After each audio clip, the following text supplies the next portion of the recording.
In today's video, we are going to be prepping these tomatoes to get them ready for canning.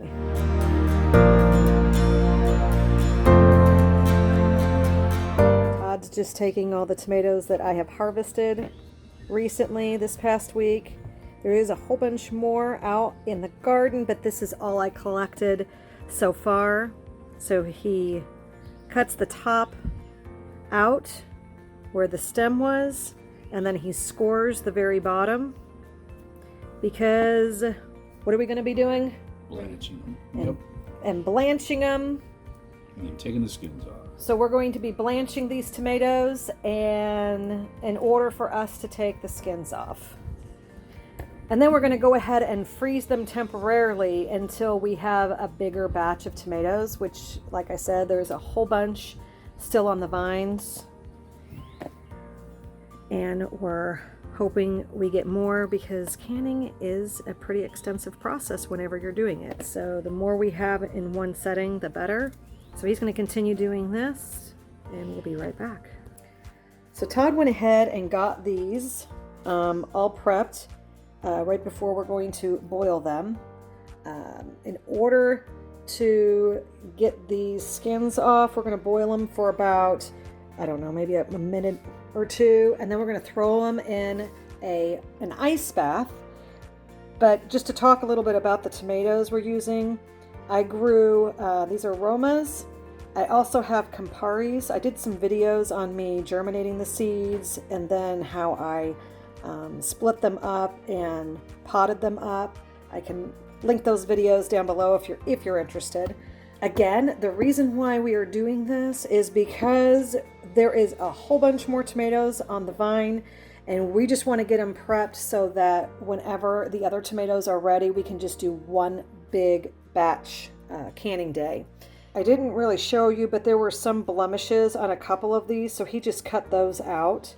And just to let you know how I garden, I don't use any pesticides whatsoever. So this is completely organic, no pesticides. I do a lot of companion planting, so that's why you might see some blemishes on here. But I think so far, between my eggshells, Epsom salt, I use my chickens, like material compost from the chickens, from the chicken coop. Also other compost. I plant basil, let's see what else, marigolds, dill. I plant all kinds of other plants for companion planting. So far, this is the result, and it looks, I mean, they turned out pretty good. You can see the size of a lot of these Romas. You know, they're pretty decent size. I'm not going to complain. They're going to make fantastic sauce. But that's where we are right now. After we get them boiling, iced, and peeled, we'll throw them in the Ziploc bags and throw those into the freezer. So I wanted to give you a quick look at what the garden looks like today. Not trying to make excuses, but I do work full time, so I haven't been able to 100% dedicate all my days in gardening. I come out here when I can. These are my green beans. I did pick a bunch of those. We're going to be canning those up here shortly, but let me show you what I got. I know I got to prune some of these back. These tomatoes up here are more of my slicing tomatoes. We got some good ones going here.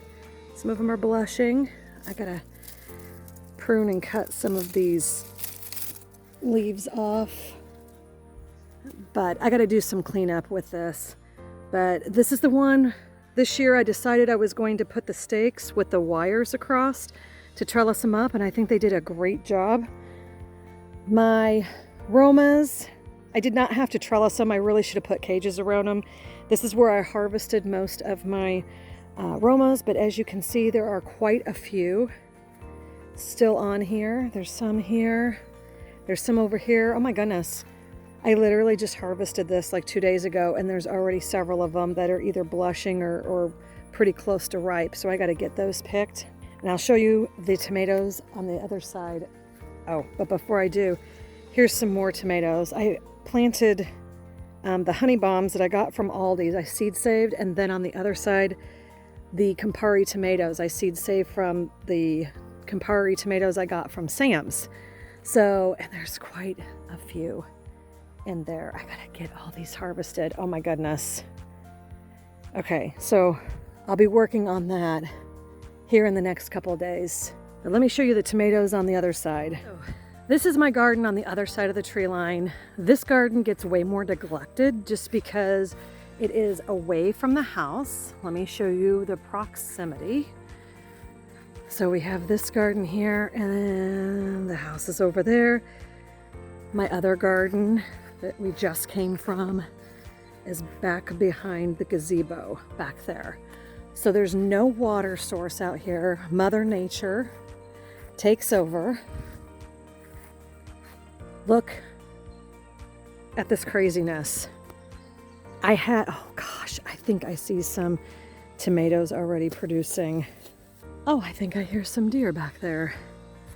So I had some tomato plants that started growing and I was like, I'll just leave them. I have a tendency of doing that, which is probably not a good idea.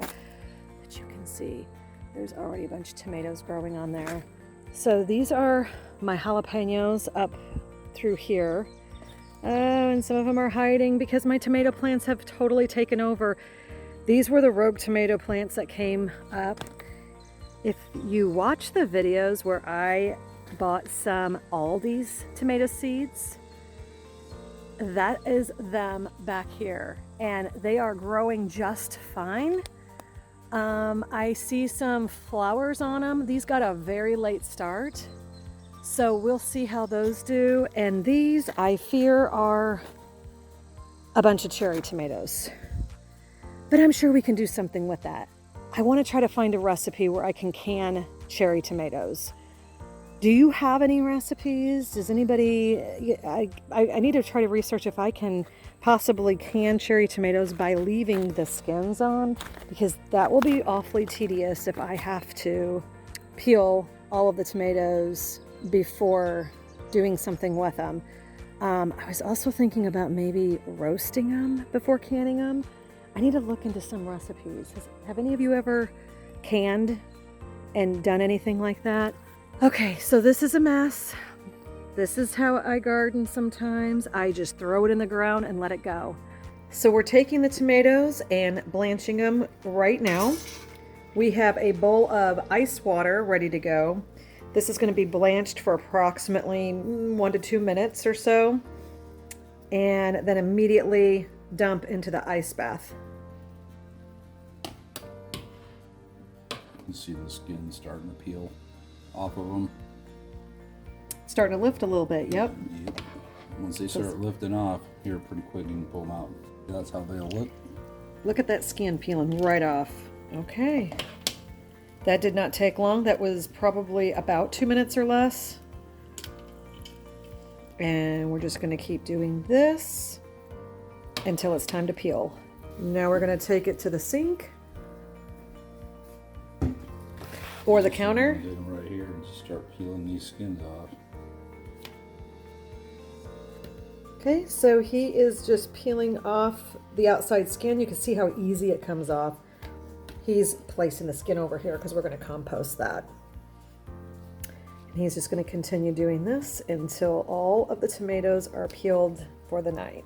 This is after we peeled all of them. It doesn't look like a whole lot. That is the reason why we're going to go ahead and wait until a lot of my other tomatoes come in. So we're going to freeze that. These are the peels. So I will be composting this, and this will go into some freezer bags and into the freezer until we're ready to add more. So stay tuned. We are going to be doing the canning. I'll be creating some recipes, one of which is going to be my grandmother's recipe, the one that is absolutely delicious that I use in my lasagna. I think Todd wanted to do his own recipe for like a pasta sauce, and then I wanted to do half of the sauce that is my grandma's recipe. So this video is going to be continued, and the next time you see me in a canning video, it's going to be us making the pasta sauce. That's a wrap. Until next time, thank you for watching.